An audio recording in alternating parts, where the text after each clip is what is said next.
Dear friends, welcome to Friday Focus on Friday the 19th of February. Because there isn't any particular church news to bring to your attention today, here are a few thoughts from the miracle of Jesus turning water into wine at the wedding at Cana in Galilee. You can read the account for yourself in John chapter 2.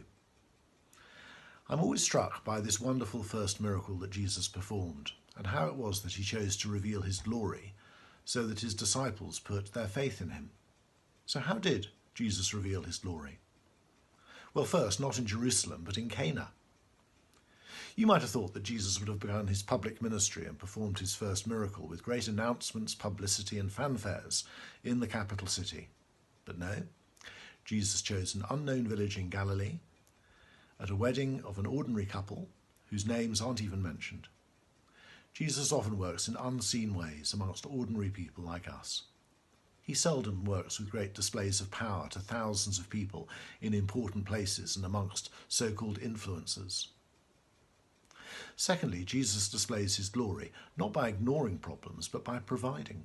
It was so kind of Jesus to perform this miracle. He could have ignored the problem. After all, he was just one of the guests.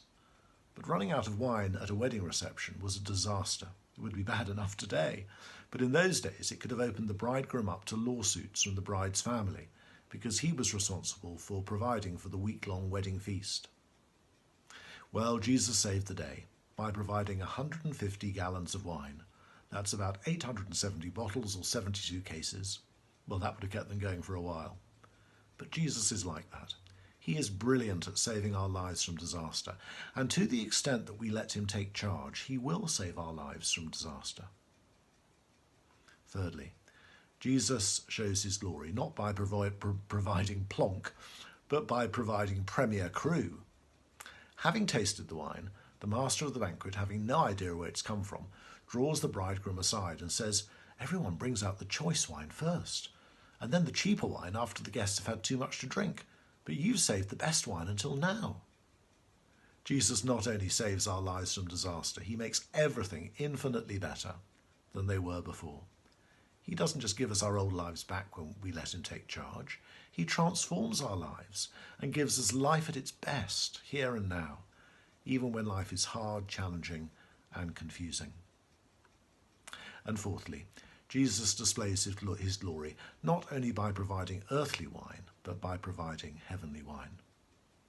The prophet Isaiah says that when the Messiah comes, he will prepare a great banquet for all people, the finest wine, the choicest food, and this banquet will last forever because death itself will be no more. Well, the wedding in Cana is a foretaste of that heavenly banquet, at which Jesus is the bridegroom, and we, his church, are the bride. As Jesus provided vintage wine at Cana, he gives a foretaste of heaven when he will provide the finest wine and the choicest of food forever. Jesus makes all the difference, not just for this life, but for all eternity. No wonder his disciples beheld his glory in what he did and put their faith in him. Have you seen his glory?